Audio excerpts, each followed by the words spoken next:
queued up, and that backflipping robot. The thing about kids is like they can bring out the version of you that you're like the worst. They can bring out the worst version of you. Jason, you know what I'm talking about? Like kids can bring out like the worst version of you and the best version of you. Yes, you know? Because they can be so utterly frustrating that you're just like, yeah. I had this great idea with my daughter, which was to make her high verbal, and teach her all these words. Yeah. Read books, ask Alexa to define words, listen to audiobooks, all stuff. So she's 99 percentile verbal. Okay. Which then you realize makes her into the ultimate negotiator. Yep. And now getting anything done with her is the literally Middle East peace could be achieved before her eating protein and vegetables before dessert. Because she remembers everything. She's like, yeah, but last time you let me have dessert. You're raising a lawyer. And I'm like, literally, okay, London. I just basically tell her, like, here's the clock. I'm putting a countdown clock of 10 minutes. If you eat your vegetables and you eat your protein, this amount, you can have dessert. And literally every time now, she like gets to it. Then she like, we're leaving. I say, okay, you didn't hit the timing. We have to go home now for the other twins. We leave, and then she starts taking the green beans and shoving her face with them. And I'm like, so last night I just put my foot down. I was like, you had your window. You're not having dessert. And you know what? Now we've reset it because Mom got behind me on this one, which is we can't have drama every time. I said, you're too old. You're 8 years old. Going to be 8 years old. No more drama about eating. You make your own decisions. If you eat the protein and vegetables, you get dessert. If you don't, you don't. I'm not going to even ask you or bring it up. Yeah. But literally, it's like, it's challenging. Oh, man. Well, I can't imagine when she's 14, it's going to be like. Well, the thing is, like, your twins are not talking yet. And so now we have, like, my 4-year-old and the 9-year-old, they just talk simultaneously, like, 2 different conversations at the same time. Oh, great. Us. That's and that is like. Yeah, I've been there too. It increases the multi-skilling side of things. Oh yeah. I mean, they all right, we ready? Yeah.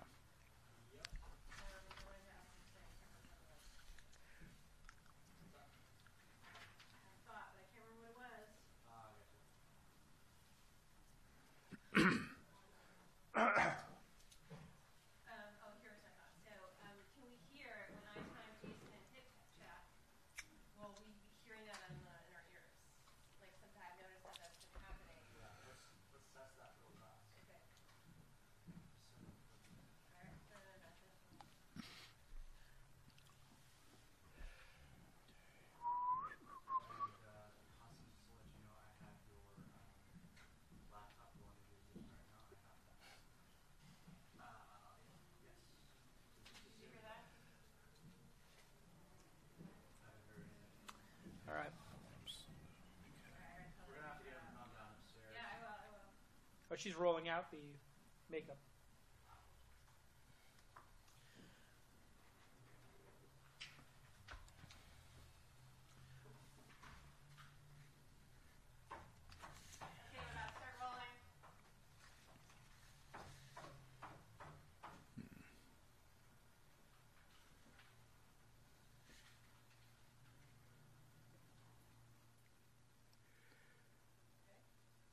JC, you upgrade? Of course. Yeah. I'm not fucking around. JC, you ready?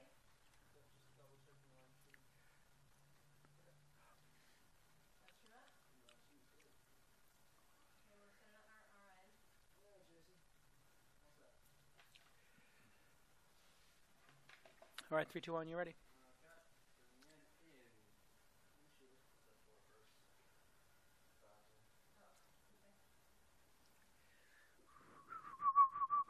So this will be where that column is. That's all going to be a glass wall, and that'll be the door there. And these are all windows that we covered up with like vinyl and everything. We did it ourselves, and it's really works. Like this place is going to be super silent. I thought it was a basement when I walked in here until my eyes adjusted. Yeah. No. We're on the second floor. Yeah. But I was like, fuck it. Blocks are holding out, so we have perfect sound and perfect light because that's all that matters. And then I'm going to rent out the studio to people, or if they say from the Speaking Startup Studio, I'll let them do it for free, whatever. And we'll have 2 engineers out there, just ability to come and like have a conversation. Right. And then when you leave, it's uploaded already. It's Facebook Live. You give us your credentials. We put it up in your account. We put it in your Dropbox. Boom, soup to nuts. Okay. So, like, are you still doing your podcast, or you just don't do it? I haven't done it in a while. So anybody who wants to do a podcast or an interview can just be like, bang, go here, and we do everything for you from the beginning to the end. Have you looked into any of those platforms for streaming to multiple? There's something like Yeah. Restream and Yeah, we looked at them. Yeah.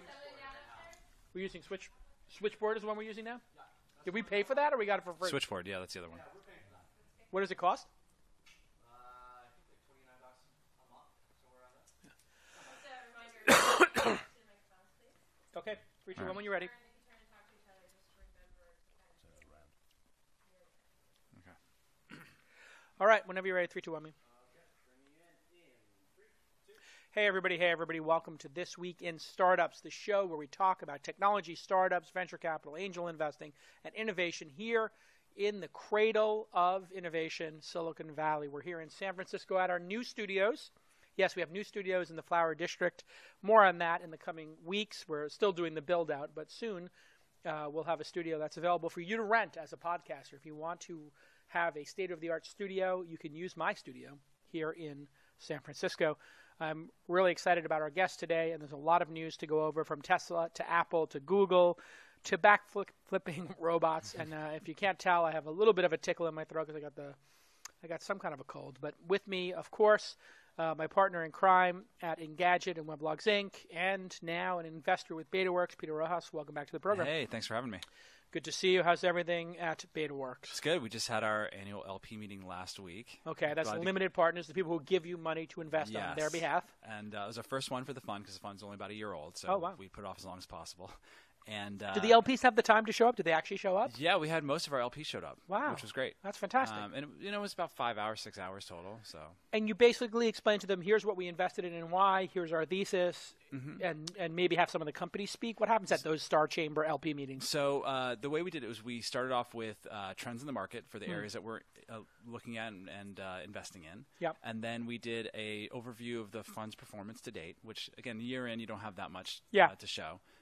And then I did a portfolio overview where I went through our companies, our strategies, geographies, sectors, stage, different stage, things like that. And then we had 4 of the portfolio companies come and present. And what is the trend you think you'll pursue most in 2018? What are you personally most excited about, aside from the fund itself? So the top area we're projecting for 2018 is augmented reality and computer vision. Augmented reality and computer vision. Yeah, and we're doing our next. Every year we pick we do an accelerator around a specific theme. So this year we did voice computing and voice interfaces, like Alexa stuff. Siri. Siri, and then starting in January we're doing our next camp, which we call them. So this year was voice camp. Next year will be vision camp, and we'll do that around computer vision and augmented reality startups. Plus, we'll make probably a bunch of investments outside of that in just regular seed stage companies. Fantastic. Yeah. Well, congratulations Thanks. there. And Iain Thompson is with us. Who is with The Register. If you don't know The Register, where have you been? theregister.co.uk, correct? Oh, indeed, yes. Although we reply to .com as well. You do. And it's the snarky, informed, cynical, yet intelligent, sharp-elbowed, yet sincere tech publication, correct? That's what we aim for. We're the last of the independents, pretty much, from the UK. So right. I'm going to have to stop you, Ian. I'm getting really echoes from you. What do you think's causing it? it's my voice going. Not you. No. This is there's something with the mic. Let's try it one more time. Okay. You think it's the position of the mic? It sounds. He sounds like he's not actually speaking into the mic. Like Oh, okay. Picking up from something else. So. Well, why don't we just have him test? Can you just tell us Yeah. what you had for breakfast before we start up again? Oh, breakfast was ham and eggs, basically. It's anything that you can basically churn down churn over the desk while going through the headlines in the morning. God, So, excellent. You drink coffee with that? Are you no, coffee guy? I'm allergic to coffee. I can only drink tea. Tea. You had that English breakfast? What do you do? Yeah, we've got English breakfast, PG, lapsang for cold winter mornings. That sounds good for summers. Still not Still working? echoing? Yeah, still echoing. Again, it sounds like he's not even speaking into a live mic. So let's double check this. And if nothing else, we'll swap out the cable real fast, and we'll be good to go. Okay. That's strange. Yeah.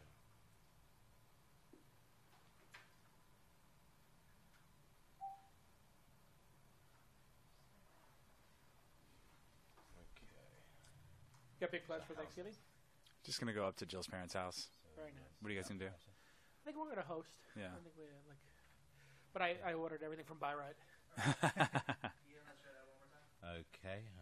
Thanksgiving is always good over here because it really is. It's kind of like bingo. That was weird. Okay, I'll just throw to. Can I just throw to him and you'll edit that?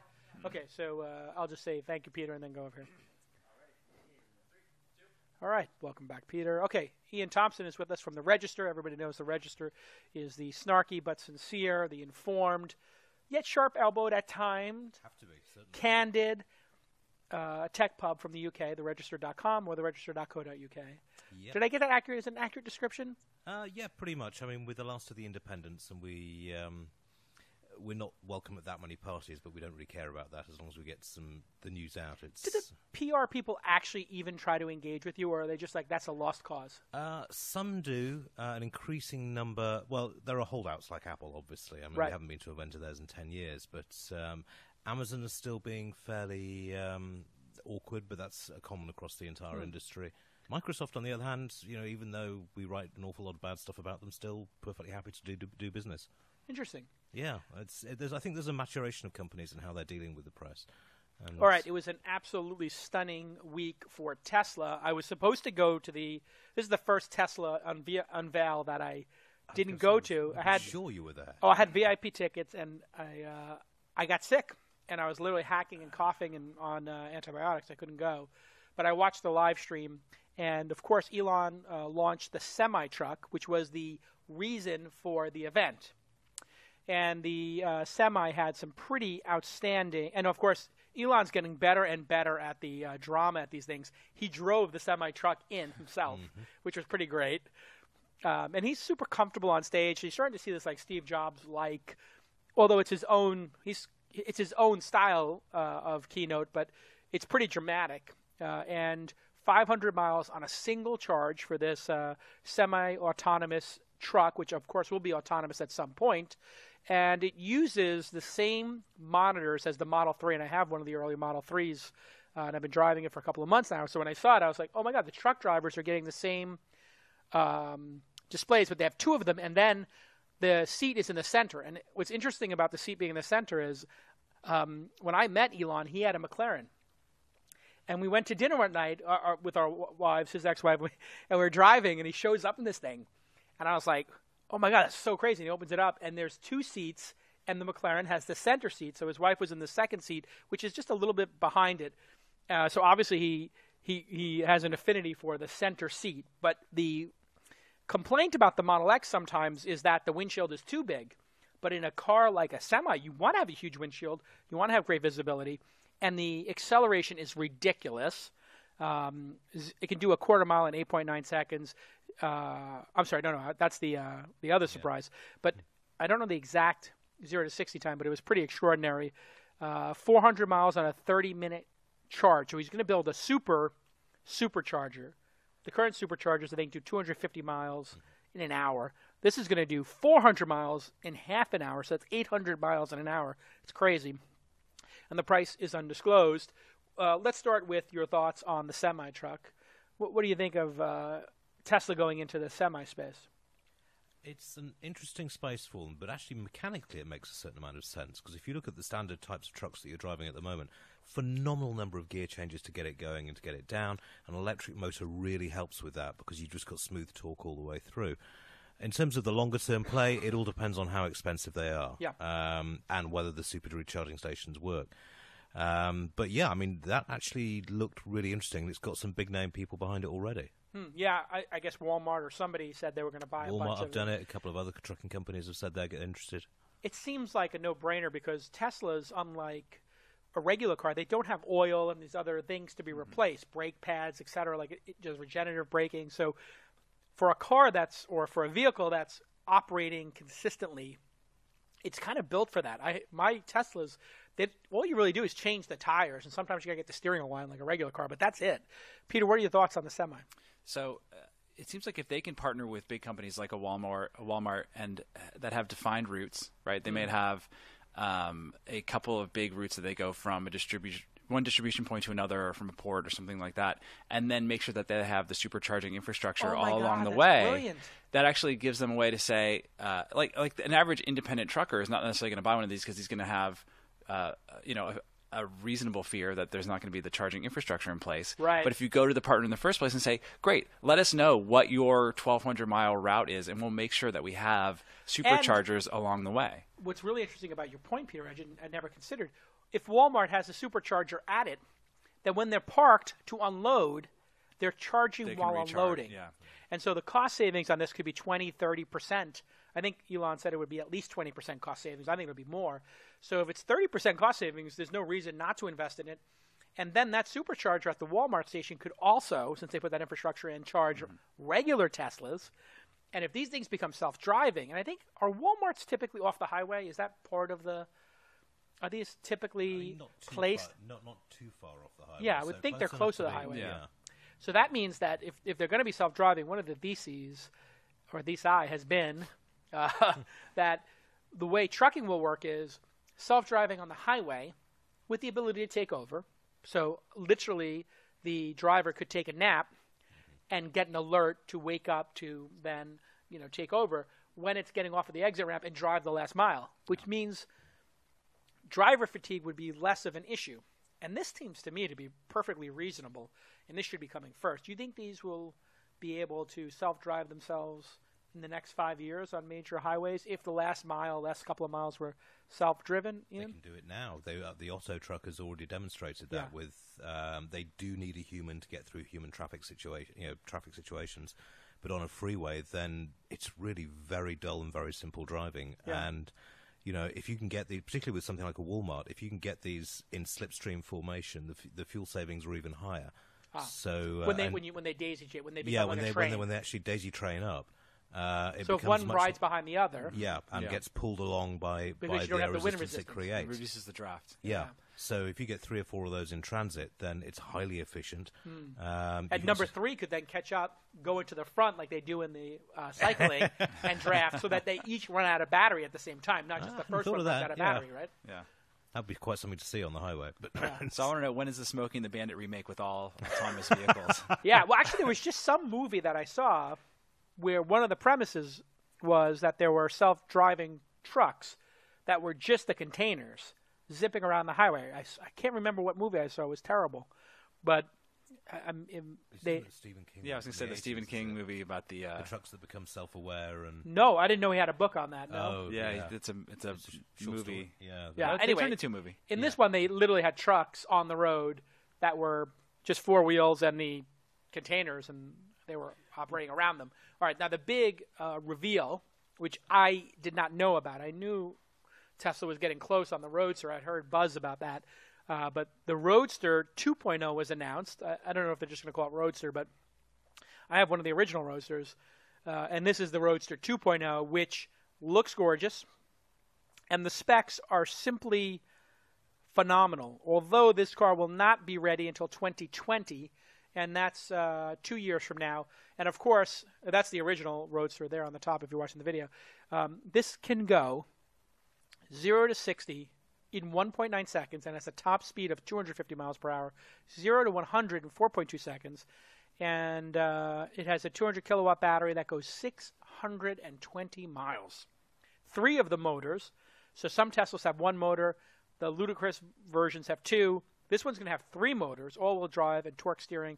Starts at $200,000, sets to go on production 2020. What are your thoughts on this insane Roadster, Peter? I mean, it's a great Halo product for them, right? And I think that...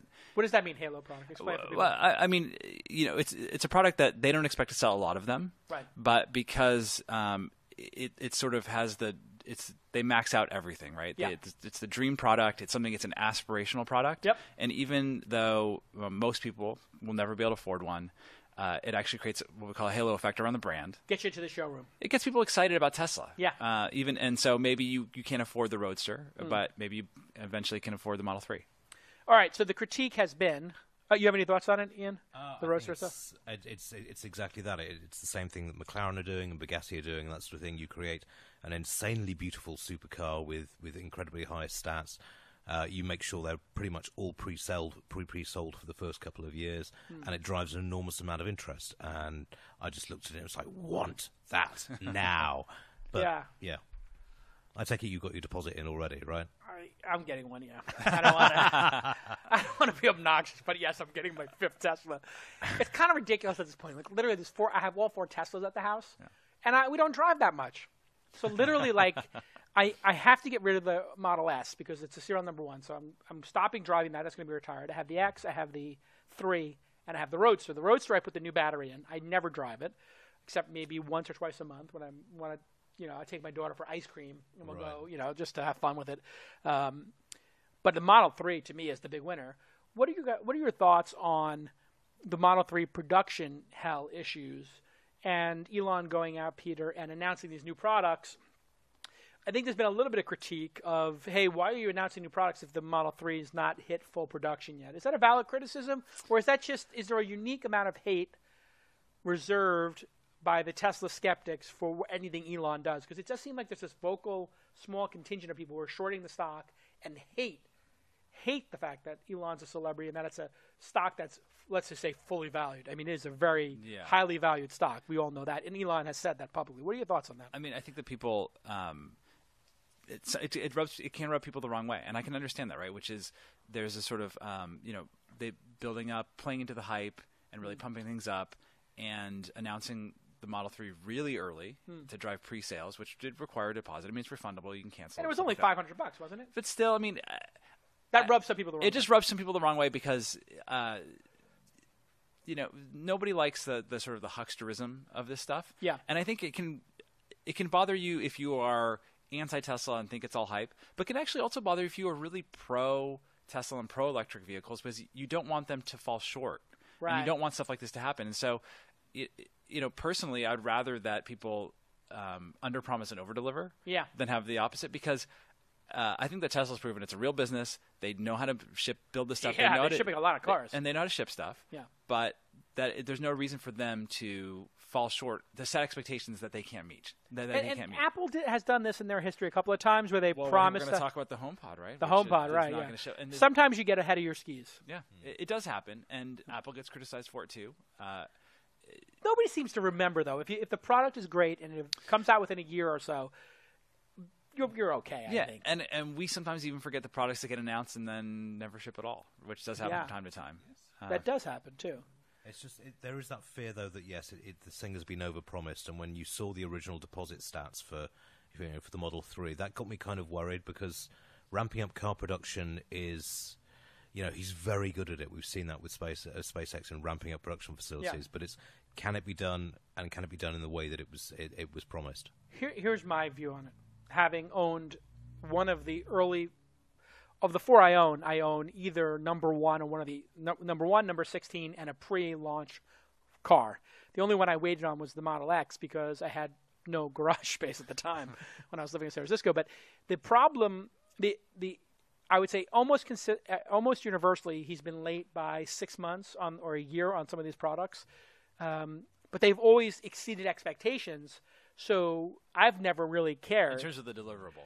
What you actually got exceeded your expectations wildly. Yeah. So my theory on it is I actually think Elon thinks he can hit some of these things, and then he adds so much awesomeness to the car, unnecessary in some people's minds, but still awesome nonetheless. And he's such a perfectionist that, the dates slip sometimes, but who cares? I actually look at it and say, like AirPods, which I think is the best product Apple's come out with. The iPhone 10 is pretty great too, but the AirPods were the best product they came out with since the iPhone in my mind. And those were really late, but they're so awesome and they work so flawlessly. Okay, when we get back from this quick commercial break, we're going to talk about Apple's own delay, the HomePod. What's going on here? They were supposed to kill Sonos, and now they can't get this thing out. And people are talking about an Apple AR headset in 2019, and Peter Rojas at BetaWorks is saying he's making 2018 the year of AR and computer vision. I see some kind of synchronicity here when we get back on This Week in Startups. That's some professionalism there. That's a professional segue. And I'm sick, people. I mean, I feel pretty good about that segue. You see how I did the callback to your own I appreciate theme? that. It's like you understand, Austin? It's like some professionalism going on here. Jesus, people. Come on now. All right, 3, 2, 1 when you're ready. Hey, everybody. Welcome back to This Week in Startups. I'm your host, Jason Calacana, sitting here with the Peter Rojas. You can follow him on Twitter, Peter Rojas, R-O-J-A-S. He's with BetaWorks. You can follow them on Twitter, at BetaWorks, and he invests for a living. But, of course, you know he founded Gizmodo and Engadget and Gadget. Iain Thompson is with us as well. Thompson, no P in there. And he is with The Register, and his Twitter handle is misspelled I-A-I-N, Thompson. He spells it, but we've been over this many times. It's spelled like a Scotsman. A Scotsman, they spell Ian incorrectly. They spell it I-A-I-N. I'm sorry, I'm being lectured by someone from the nation that spells aluminium incorrectly. So I'm sorry, what did you say? Aluminum? Say that again. I love the way you guys say that. Aluminium. Aluminium. It sounds like a superhero. We use aluminum. Yeah. Like as the cheapest metal, but the way you make it sound, it sounds like platinum to me. Well, Aluminium. So you remember when aluminum, I'm not just trying to pronounce it the proper way. Aluminum. When it was actually discovered, it was so rare that it was more expensive than a lot of other. No, I'm really? not sure it was more expensive than gold. Was it? Okay. Really? Until they worked out how to actually Extract worked it. out in my country, I hasten to add, how to extract it properly and cheaply. It was incredibly expensive. Yeah. I'm going to have to schedule some time to think about that. See what I did there? Schedule? Say that for me one time, Ian. Say schedule. Schedule. Oh, God. Don't you love that one too, Peter? Oh, I love when I'm talking to somebody from like... From my wife, she finds the words like rucksack and swimming costume to be hilariously quaint, and it's just... Wait, swimming costume? I just, wait, what's this swimming costume? I lived in England. Is that what I you... never even heard that. You call a bathing suit a swimming costume? Yeah. What are you guys going there and doing Cirque du Soleil at the beach? It's not a costume. It's not Halloween. Oh, come on. It's not a suit either, but you get away with that. Oh, that's true. Actually, in fairness, when you wear a swimsuit, it doesn't have a tie or a jacket. I agree. No collar. I agree. That would be weird. All right.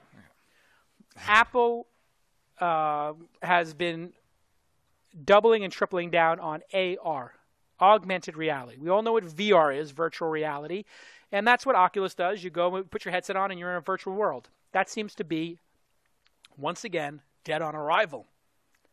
And I'm interested to hear Peter's view on that since he's involved in it. Mm-hmm. But AR seems to be awfully, awfully compelling to Apple for some reason. Maybe it's because they lost the VR race to Oculus, or maybe they understand that VR is not what people really want. They want to look through their camera phones, look through glasses, and see information and graphics layered on top of the real world. So what do you think Apple's core belief is when it comes to VR versus AR? Why didn't, Peter, Apple launch a VR headset, which they're uniquely qualified to do? So they were working on something at one point in VR. I don't know how far along they were, and I don't know how committed they were to this, but they were certainly exploring it and looking at the space.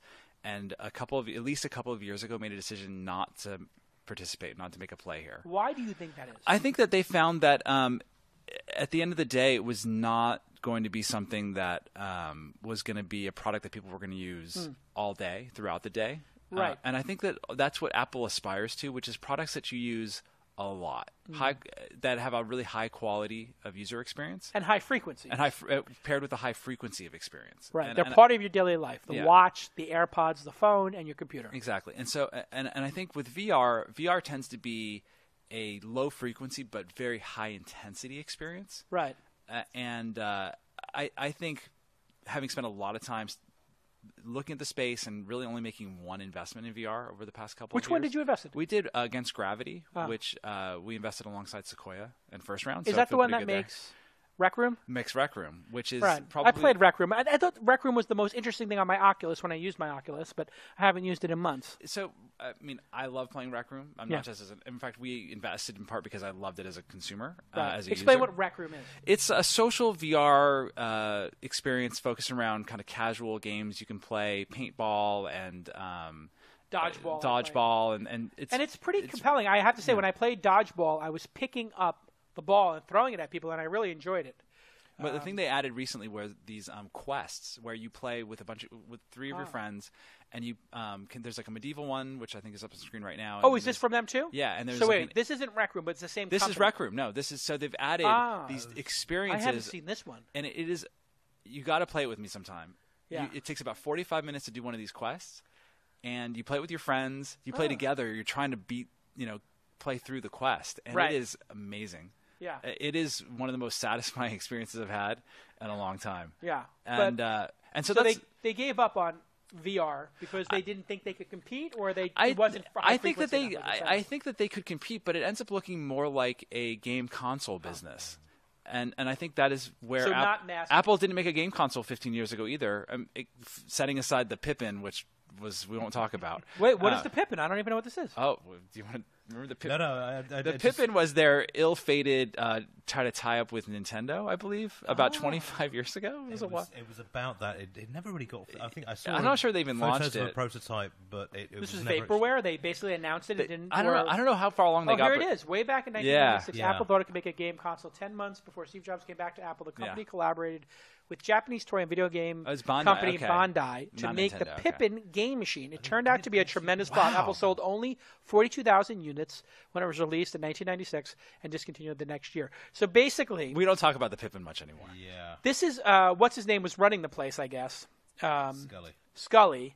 No, And- it's about Gil Amelio at that point, right? Oh, was it Gil? Yeah. That was So a anyway, Pippin by then already. they didn't even make it themselves, but they the controller was called the Applejack and had a mouse trackball on it. Wow, it looks like a track. Wow, that is incredible. And you see, Apple can at least be proud of the Newton because they made a profit out of it, but that is Yeah. just a dead loss, right? All right, but Yeah. we this is a very good point you're making, Peter, which is in order for Apple to get out of bed in the morning, they need to know that everybody could potentially use this product, whereas VR isn't that, a game console isn't that, but VR glasses Yes. are that. AR glasses. So I think that VR ends I'm up sorry, looking, AR glasses I think are that. VR business ends up looking a lot like the game console business, which is a good, healthy business. You make a lot of money, but it's just not the kind of business that I think Apple wants to be in. Whereas AR glasses, I think they see this as the successor, if not exactly the successor to the iPhone, the sort of the next evolution This is at what least. Robert Scoble's been saying forever, is that the AR glasses will replace the phone. Do you believe in 5 years we'll leave our houses with our glasses and leave our phone behind?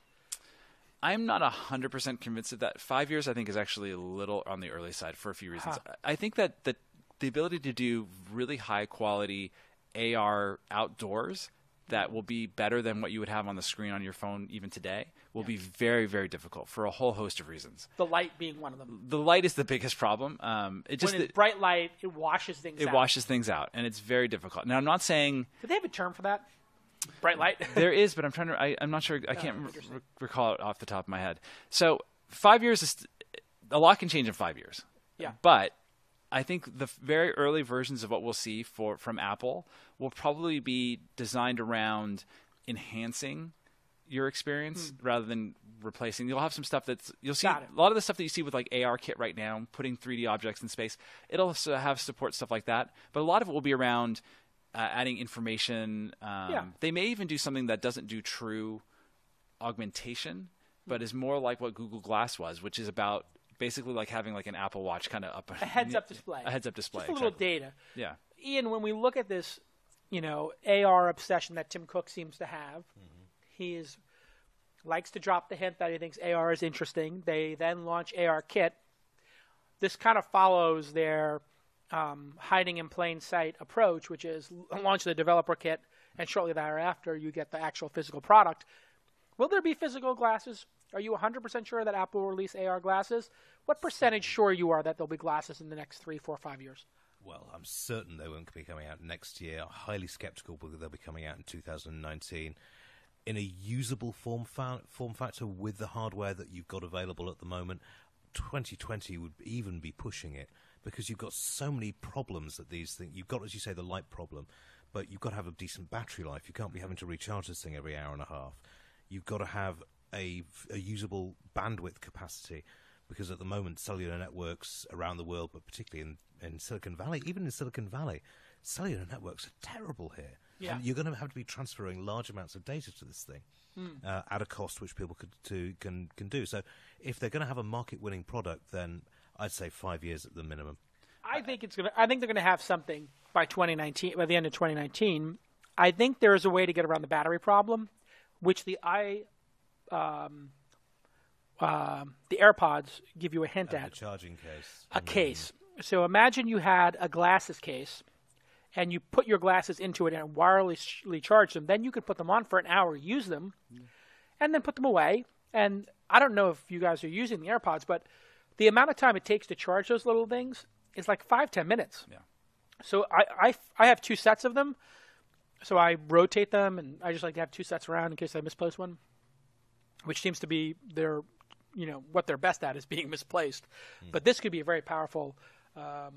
If they get the technology right. I Opportunity. mean, with the AirPods, are you finding when you're actually pulling them back in the case that they're slipping off the charging contacts, or they've fixed fairly? No, that firmly hasn't in there? happened for me yet. No. Okay, it's a complaint I've been getting from readers. I mean, the big complaint I have with them, and here we go, spectacles, Spectacles did that. have a charging case, the glasses fold, and there's a little help them, connector though. there, and they have a patent Didn't on help it. Snapchat, right? Currently occupying landfill near you. Yes.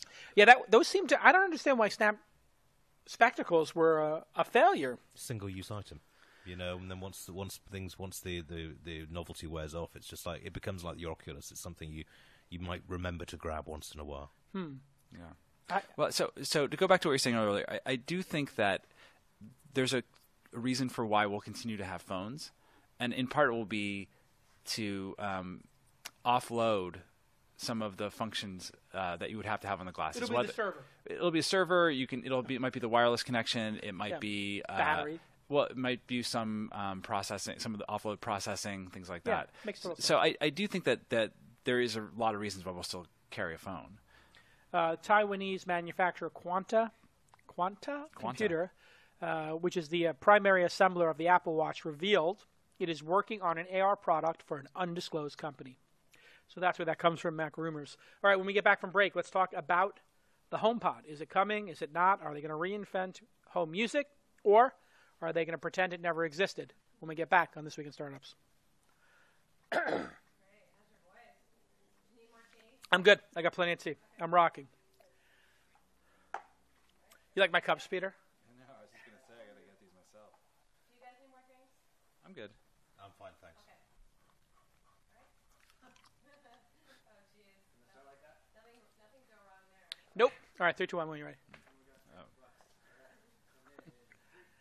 All right, everybody, welcome back to This Week in Startups. My guests, Peter Rojas and Iain Thompson. We are talking about Apple, and they have, it was pretty clear for a long time that Sonos should have been an Apple product. It's so elegant, so delightful, that you wondered, why doesn't Apple just make this if it's so high margin? When we saw jam boxes there, and they used to make a boombox. They made that the Apple, was it the Hi-Fi? Hi-Fi. Which did very poorly. But it had a handle, and it let you put your iPod into the top of it. dock I at the loved it. top. I thought it was a good-looking device. Yeah. It wasn't battery-powered, though, which is, I guess, the fatal flaw. And it was, at that time, would have been very expensive. But this Apple HomePod, which was supposed to be, I think, $300 or $400, and was supposed to compete with Amazon, and and it looks gorgeous. It looks actually like the Mac Pro desktop unit. And it's $359. It was supposed to be released for Christmas, Yeah. but it's not coming out. What's going on here? Why is it not coming out, do you think? If I had to guess, there's something related to the Siri implementation. If I had to guess, I don't think it's necessarily a manufacturing problem. That could be, though. Yeah. But BetaWorks was doing this voice assistance last year. Yeah. When you worked on it, how pathetic was Siri when compared to Amazon's offering, Well, Alexa? Because Siri seemed to be, it seems to me that Siri is slower Yeah. than me doing it with my hands. So And Amazon Alexa is faster yeah. than actually using your hand. Why is this? Well, Is it just a bad product? I think it is just not as good of a product. I think that Apple became complacent and lost ground. And I think that Amazon and now Google are extremely motivated in this Yeah. area. Amazon particularly, remember they tried to introduce a phone, the Fire phone. Yeah.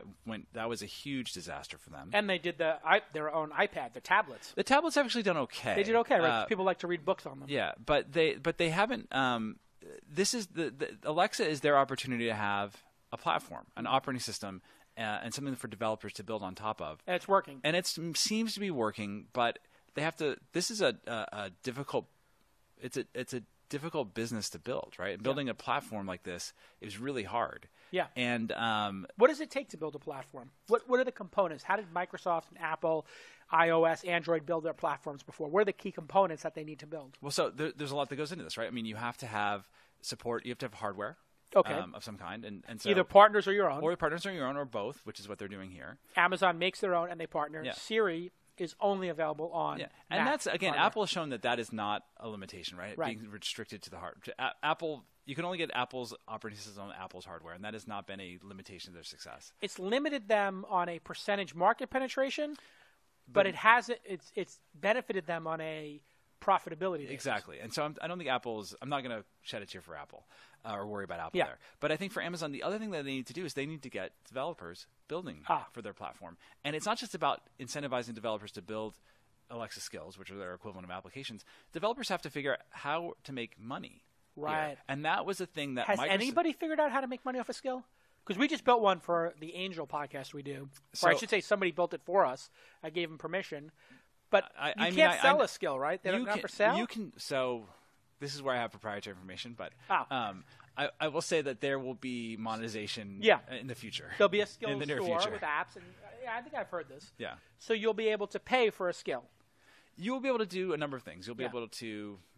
I'll be careful what I say here, but Yeah. but you'll be able to. There'll be advertising, there'll be commerce, and there will be subscriptions, and there'll be a number of So ways if I were to for- say, "Hey Alexa, play This Week in Startups," it might say, "This Week in Startups brought to you by," and then say a couple sponsor names or something. yeah, and you can. I mean, you can do some of that right now, but things like that will be baked in. Interesting. Yeah, so I think there's going to be. I think Amazon is aware that it's not just enough to have a great SDK. It's not enough to just have reach. That at the end of the day, people need to be able to build viable businesses on top of your platform, and that's something that Microsoft understood really well, and that's something that Apple has understood really well around iOS, which is developers have to have the opportunity to get paid for their products. Yeah. They need some level of control, and they definitely need the ability to get paid. Iain, when you look at this product, every time I say, "Hey Siri, play John Mayer on Spotify," I get the spinning wheel of death. That takes like 6, 7, 8 seconds. And if you're driving, it's even worse because you're not on Wi-Fi. Now, when I say, "Hey Alexa, play John Mayer on Spotify," it just works like instantly. Why is Siri so horrible? I mean, the whole point of voice is for it to be faster. If it's not faster, then there is no point to suffering through voice commands and looking like a dork saying, "Hey Siri, set a reminder for 7:15," and like you do that, and it's like a 15 seconds till you realize it didn't get it. Yeah. And then you want to throw the thing out the window. Why does it suck so bad? Because they dropped the ball on it. I mean, Siri was fantastic when it first came out. It was one of those sort of things that really typified why the iPhone was such a desirable object to have. But since then, as you say, they got lazy, they coasted, they didn't build the proper back-end architecture to carry on improving it. This is where Google has really eaten their lunch for them, and Amazon to an extent as well. I mean, with this home product, it's late, it's expensive. The developers I've spoken to aren't wild about the development kit that's out there. But one thing, this comes back to what you were saying, Apple has been much better for developers than any other platform company for making sure that developers get a much better return for their products. I mean, if you look at iOS versus Android, Apple developed, the really big money is in Apple sales rather than in Android sales. So I don't know. This kind of typifies why Apple has gone wrong in the last sort of six or so years. It's just they dropped the ball and they got taken away by fripperies like the smartwatch and various other things when they should have been delving directly into the home. This is where they want to be. I think it starts to get to areas where Apple is not necessarily as capable as Amazon or Google, Which is software. Which is servers. it's cloud services, but it's also there's an AI machine learning aspect to this. They have no competency in. Well, and it's not just about being able to create the best algorithms, right? It's actually about having the training data. Yeah. And I think that is something that Amazon and Google have invested a lot in. Yeah, and Facebook. And Facebook. And Apple, which is sitting on a lot of data, is not necessarily able to do a lot of it because of the promises that they've made to consumers about how they're going to use their data, right? If they're not necessarily they're not going to go out there and mine all this user data from their phones. That's the promise they've made to their customers. All right, we had an IPO this week, Stitch Fix, or I should say in the past week. Stitch Fix went public. They had almost $1 billion in revenue in 2017, they allow you to do personal styling by mail. Have you guys ever used it, or do you know anybody who uses it? That's the thing that I Who's using this? I don't know anyone that uses it. They send and that clothing doesn't to mean your door. anything, That but- doesn't mean anything, right? But, yeah. but they have, I think, 4,000 employees. They have a huge data science team. And they've been profitable for all this time. So the reason people don't recognize them as a unicorn is that they're trading above what their IPO price is, which is great. But they are been profitable. Bill Gurley, I think, was the person who did the investment from Benchmark that helped them get there. But I think it's the first female founder who took a company public this year. Yeah. Amazing. And they're on the smaller side with only $1 billion in revenue. So do you think this will be the start of the liquidity process, Peter? Because now you're in the venture space. Yeah. There is a big, and I've talked to a number of LPs in the world about this. There's a lot of indigestion in the system because you have these giant companies like Uber and Airbnb and others that have not gone public. Yeah. Dropbox comes to mind as well. And there's a liquidity crisis with these LPs. Yeah. I mean, LPs they're frustrated. Yeah. A lot of them. They are. Some of them are being I would say, patient, reasonably patient around these. But there is pressure for liquidity events. Yeah. And I think that my fund is very young, so we're not. We have no potential IPO candidates right now, but hopefully we will someday. Yeah. But but it's something that I'm mindful of is what does that path look like?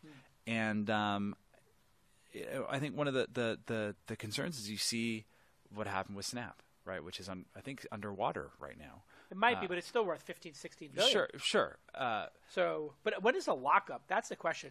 When lockup- the lockup comes up, it's got to be soon, right? I think it's very soon. Well, that would be the time to either buy or to get the heck out of the way. Because if you're holding Snap shares right now and you see flat or declining revenue, I think it's been flat, the revenue, or maybe it's slightly declined, and flat growth of users and Instagram just crushing them, like, who wants to own that stock? That's a dangerous thing to own. I mean, What do you think happens at the lockup?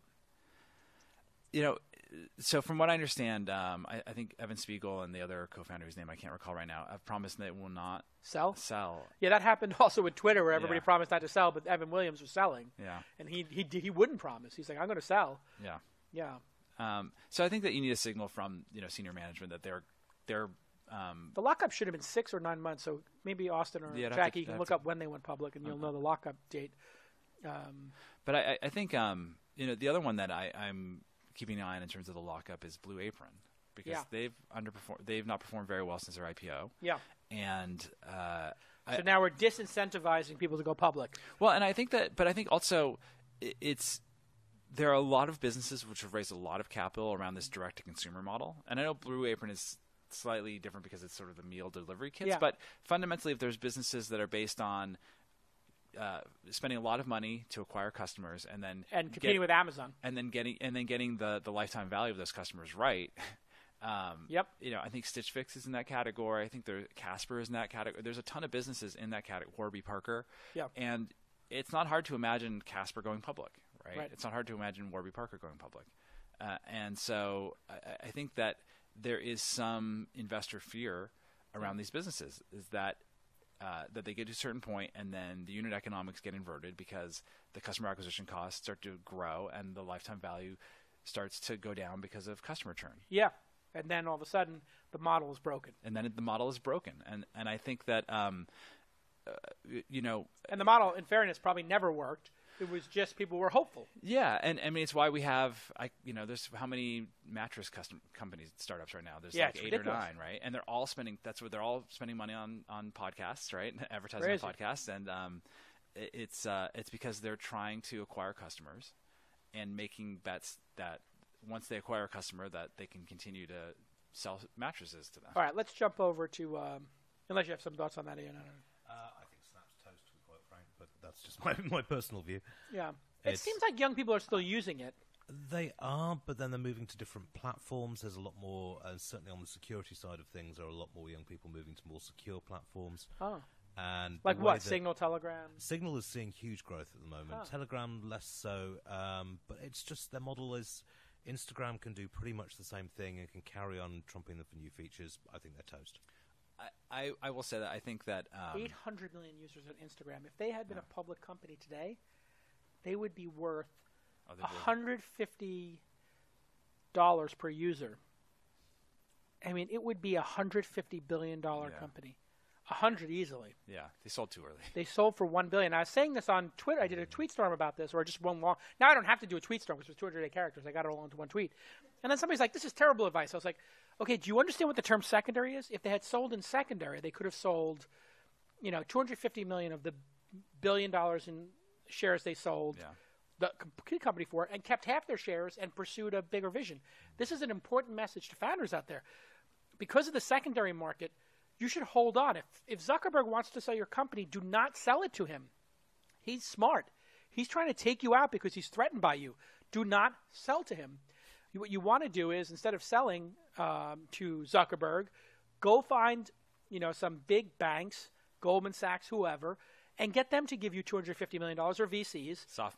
SoftBank, sell secondary shares, and then hold on and pursue the independent. YouTube sold for 1.6.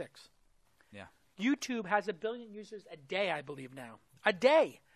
YouTube as a private company, Peter, would be worth 200, 300 billion? Yeah. I do think, though, in the case of YouTube, the legal lawsuits? Liability issues were... Of course, but and also at that time, nobody wanted to do secondary. Yeah. Secondary was considered... It's a different landscape right now. It's a different landscape. So for the love of God, if your company's worth $1 billion and people are willing to pay you $2 billion, understand that they're paying $2 billion because they think it'd be worth 20 or 200, and do not sell. So you think Musical.ly made a mistake? Well, in that case, I don't know enough about that company, but the advice would still... They sold for $1 billion? I think it was 800 million, potentially up to $1 billion. And had 30 or 40 million users? I think a little more than that, yeah. So they were doing very... I mean, if they could have... let's say they were going to get $1 billion. If they could sell half the shares for $500 million to two different investors for $250 million each, and they each could sell half their positions and stay in the game, why not? Stay in the game is my message to entrepreneurs. The reason... Big companies don't buy dogs. They don't. They buy winners. Yeah. They're smart. Their M&A teams are not going to catch a falling knife. They're only going to buy something if they feel like they got a deal. Yeah. Well, that's why I was disappointed that TBH. Yeah. That was a relatively small deal. What did they sell for? 40? 40, 45. TBH, what are you thinking? You figured something out. I think those guys have been at it for like 6 years. And that's what it was. It was like a messed up 7 cap times. table. Yeah. See, here's my idea. Maybe you and I can work on this, Peter, because you hate Facebook. Well, hate is a strong word. You don't use it. Nope. And you don't believe other people should participate. I think. Okay, so there we go. Here's what I will say. Okay. I will say that I quit. I quit 10 now remember, years ago. we have spoken a lot in private. Yeah. I quit. I quit 7.5 years ago. And you feel better about yourself. I have never once regretted it. Right. And I think also the. I was going to say a swear word, but the mess that we encountered this past year ago with the election, I think just bears out a lot of things that I think. I mean, we're at a point where I think Facebook isn't just something that people waste their time on. It actually put our democracy in peril, and that to me is a really bad problem. If you want a warning sign, Armageddon's one of them. Yeah. Just potential Armageddon, thermonuclear war. It's kind of like that's the kind of warning sign. And it's true. I mean, do you think Facebook is good for people, Iain? Do you think it actually, if a person uses Facebook, their life becomes enriched as the average case? Or do you think it is a waste of people's time on average and makes them feel less about themselves? I think the scientific evidence is out there that prolonged use of Facebook and other social media types is actually detrimental to mental health. It is. Because you're just looking at other people telling you how great their life is, and that can, if you're in a depressive state of mind, can make things a lot worse. I wish I'd been able to quit Facebook when I did, but I moved out here. It's the only way I'd actually stay in contact with most of the bulk of my British friends on a daily basis. But it has become increasingly dangerous and increasingly unpleasant experience. I'm going to launch a hackathon in the new year. I've been talking about it a little bit. I'm going to call it Open Book Hackathon. And here it's going to be explicitly a $250,000 prize. Not $250 million. $250,000 prize that will be invested into the winning team. Or teams, I don't know, maybe we'll split it. of who can come up with an idea to create a user-first Facebook replacement that's sustainable.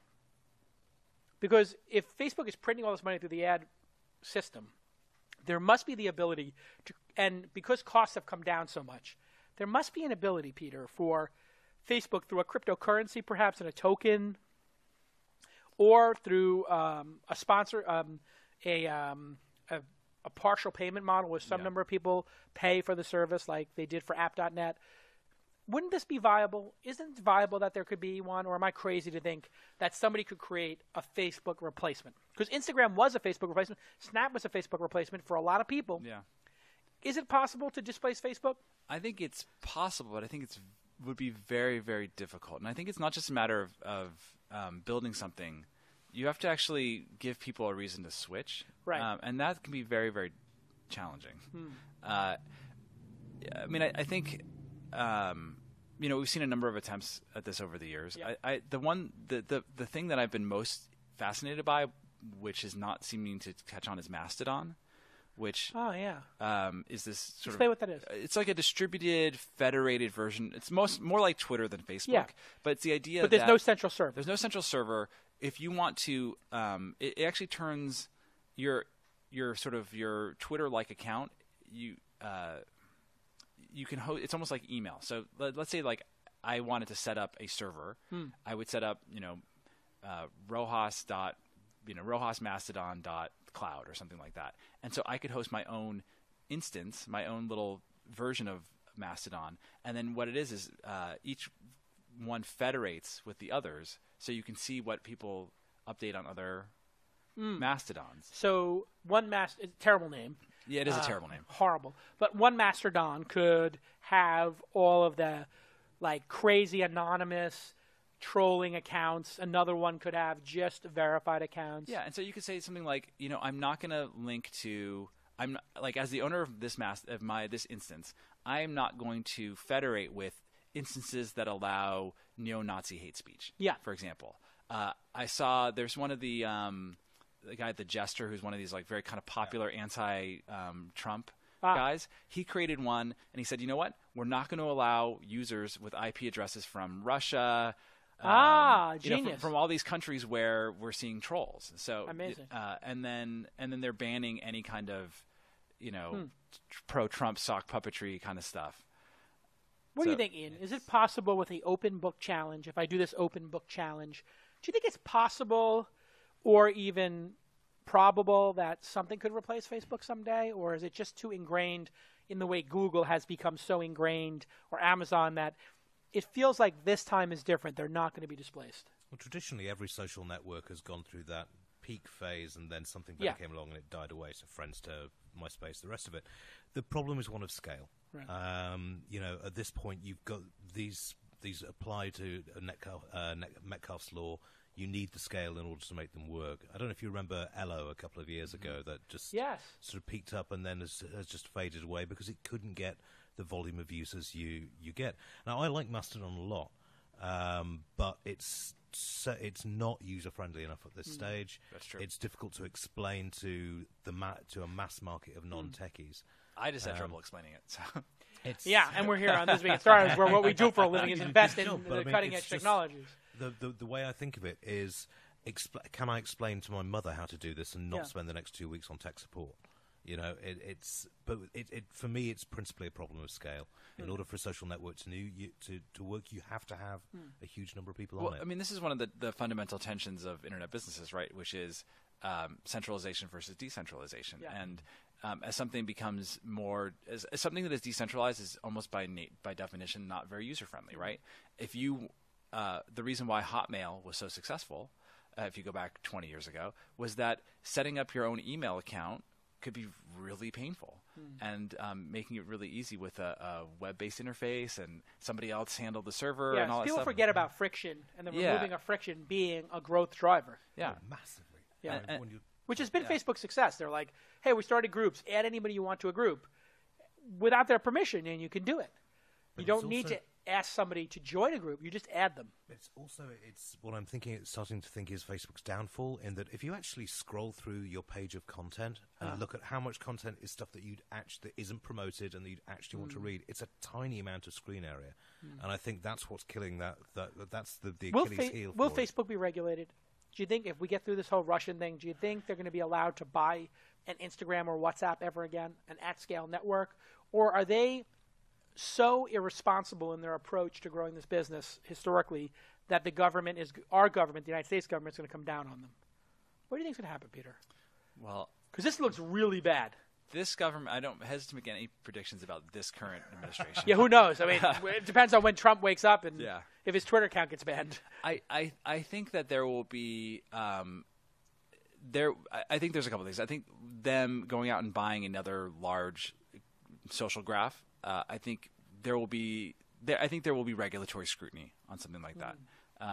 It's hard to imagine what they would buy besides maybe Snapchat or Twitter that would have, like, if they wanted to buy Twitter, I think that it would probably get it would trigger some regulatory scrutiny. Yeah. I think what we're probably more likely to see is additional scrutiny around people about political advertising.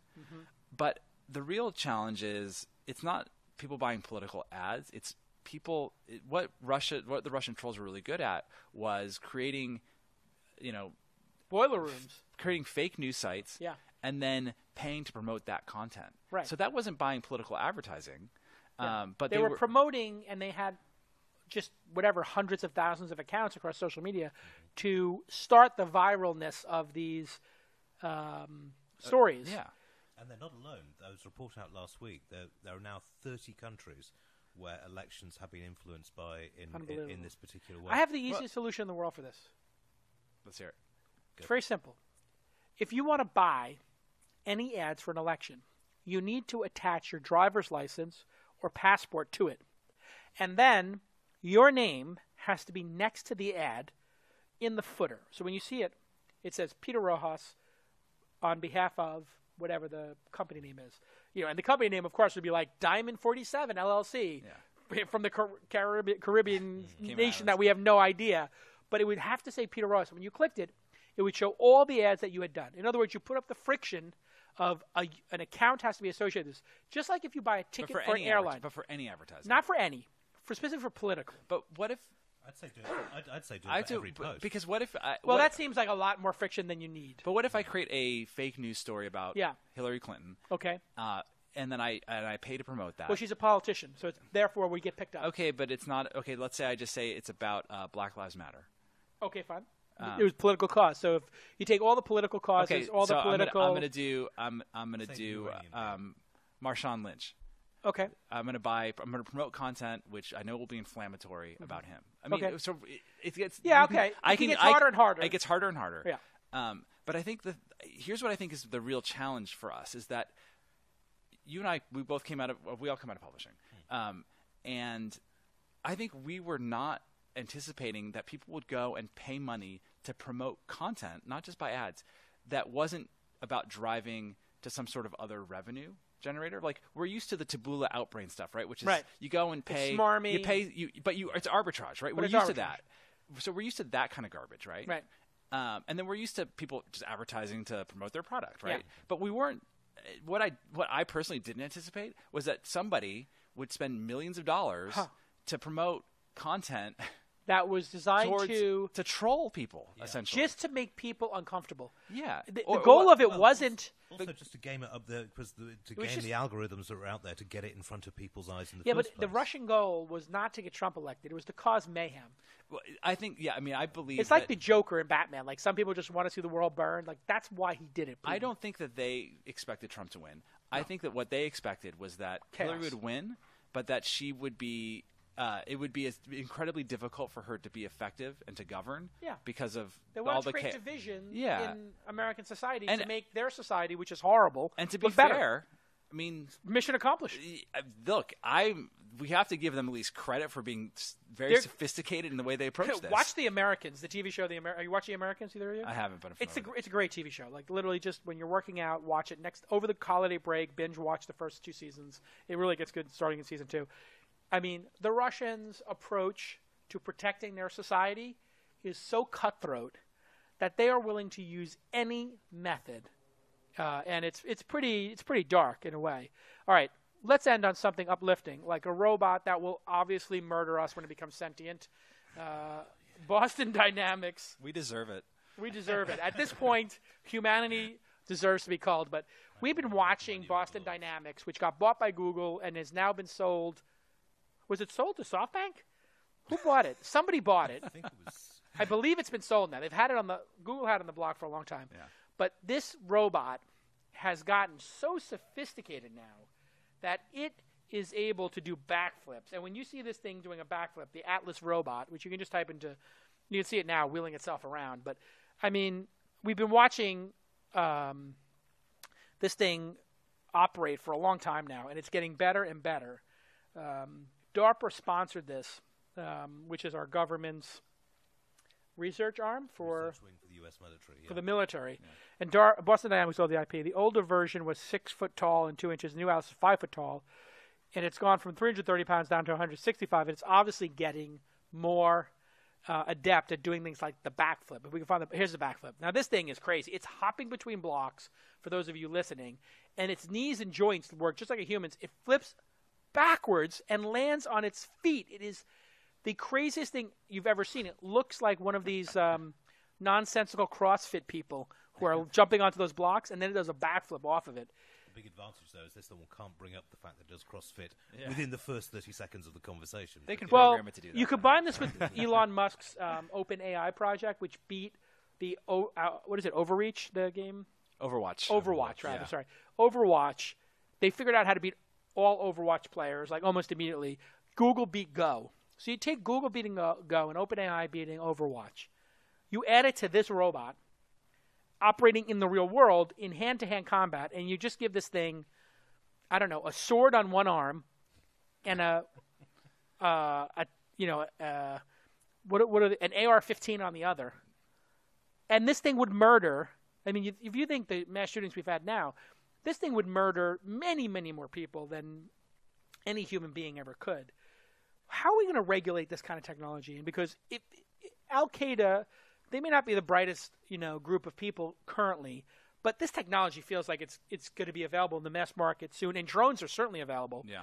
And drones can be sent in with bombs on them now. I'm surprised we haven't seen a terrorist attack in a major. They've already been used in the Taliban have already used them in.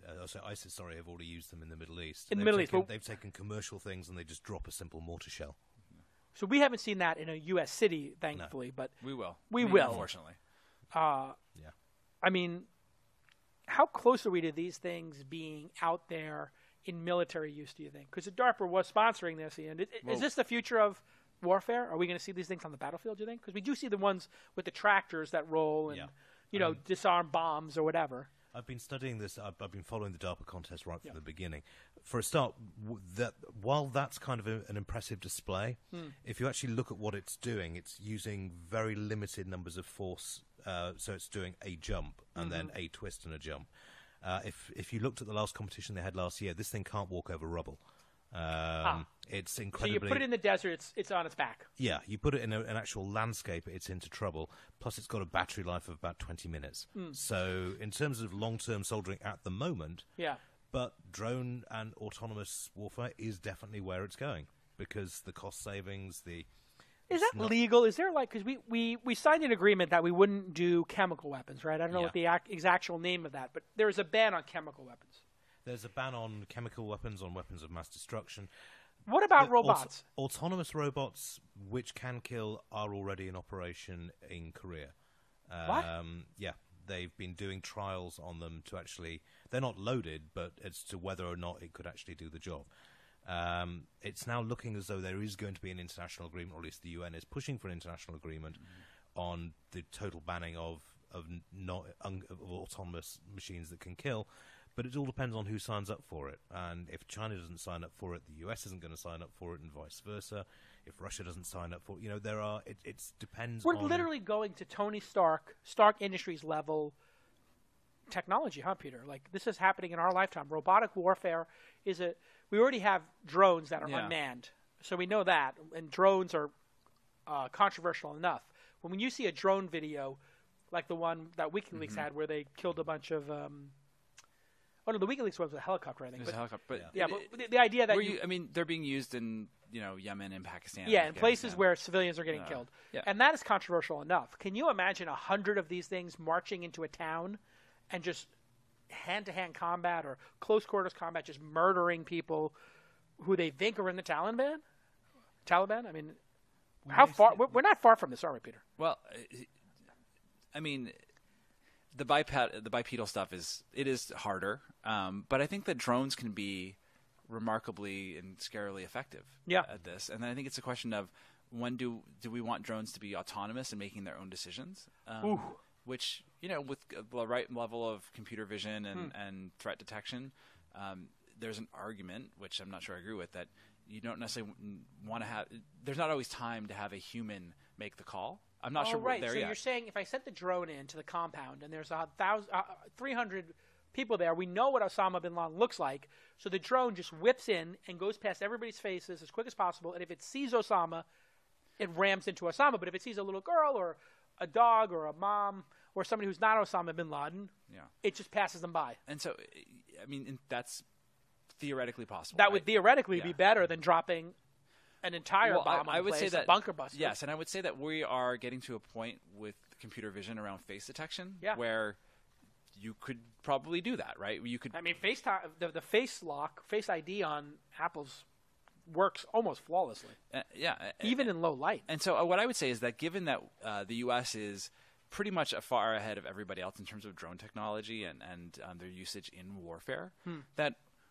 Again, I don't expect the current administration to be having this thoughtful of put something this thoughtful on the agenda, but it's in our own interest, I think, to actually get ahead of these issues, the ethical issues, and to start to put it out there, because eventually other countries are going to catch up, and suddenly we're going to say, hey, hold on, we don't want Mexico having flying autonomous drones along our border, do we? And making decisions about who to kill and things like that. Like maybe since we're ahead, it's like nuclear weapons, right? When we were ahead with nuclear weapons, was the time for us to have a conversation with everybody else around when should they be used, who should have them, what is the ethics around this, and even though it hasn't been perfect, we haven't had a nuclear bomb drop since we dropped the last two. Yeah, exactly. And so I think that since we have not really led by example here, that it. Again, I don't expect the current administration to do this, but it would be nice and probably in our own interest to try to take a step back and say, let's have the conversation with everyone else, with China and with other major countries around what are the rules of engagement here? What do we think is allowable? What do we want? What would we not want to see used against us? Hey, Ian, I want to invest in a armed robotic police officer that is designed to use non-lethal force only to take out suspects in hostage situations or with what we would call emotionally people who are trying to commit death by cop. Exactly, emotionally disturbed patients, EDPs, I think is what we used to call them on the ambulance back in the day in Brooklyn. These emotionally disturbed patients, EDPs, just people committing suicide. Would you be okay with me investing in creating a company that had a robot that put an electric net around somebody or glue or something, and it just had a couple of different tactical devices on it that would incapacitate somebody, from a stun gun to a net and to glue? Maybe it does all three. It throws a net on you, it stun guns you, and it puts that goo on your feet that makes it impossible to run. Would you be okay with that being created, or does that feel like even starting down that road of non-lethal incapacitation of suspects is too dangerous, given what we see with stun gun abuse? Well, you're a businessman. If you can put a stun gun and a net and sticky shoe stuff on there, you can put a gun on there as well, and people will. So I think it's a road that we are probably going to go down. It's not a road I welcome, and I think you're exactly right on this. We should lead from strength while we've got the position, because this is coming down the line. So no robotic policing, period. Even non-lethal. Honestly, I think there is a place for that. I don't think it's particularly as useful as you think. I mean, in a hostage situation, it'd be very effective right now. No, I mean, in a hostage situation, but let's sees pretend the we go through 3 or 4 more cycles, and it's 10 years from now. We have a non-lethal, whatever it is. It could have 4 legs, 2 legs. It could be on tractors. Who knows?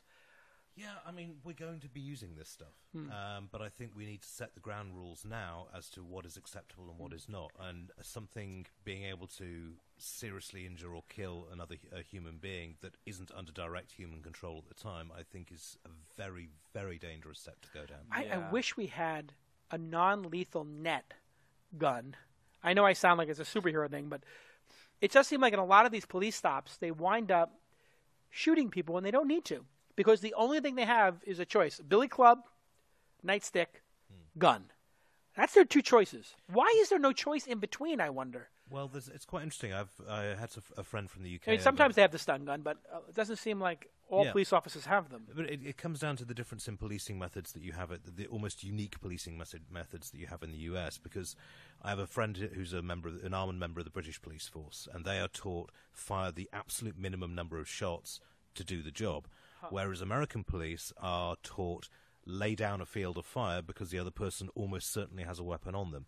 Now, if they almost certainly don't. Yeah, it's what the statistics show. But if you've got a robot, but they're taught to assume that they do. If you've got a robot, that is something that need to protect yourself by laying down a field of fire is taken away, so you might get less collateral damage. Right, and they may not shoot to kill. They could just shoot to incapacitate, shoot the leg. It's kind of a thing for the movies because it's difficult enough to hit anybody at the best of times. So you just aim for the center of mass. But well, do you remember that I think it was Dallas police? There was the shooter in Dallas, and they sent in the robot with the bomb, and they blew it up. They blew up the guy. Yeah, that was the first time they used it offensively. Yeah. And they ad hoc that. That was not the design of it. No. And in fact... how did they get permission to do that? I don't think they needed permission. Someone had just offed several of their officers, and they were really pissed So about they it. just called an audible.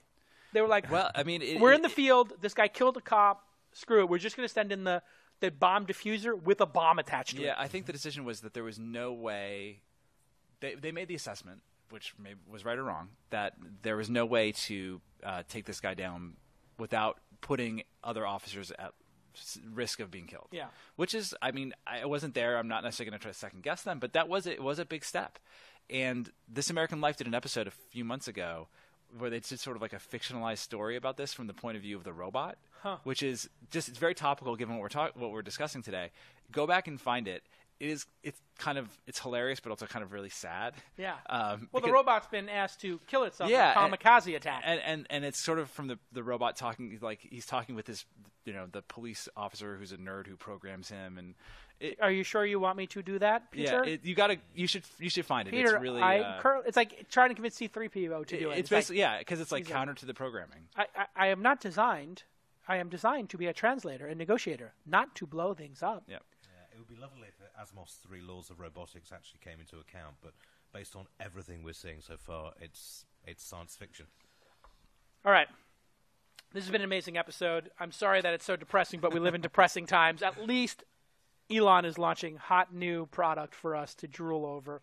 And thanks to our partners for supporting the program. And, of course, thank you, Peter Rojas and Iain Thompson, for being here. We'll see you all next time. Bye-bye.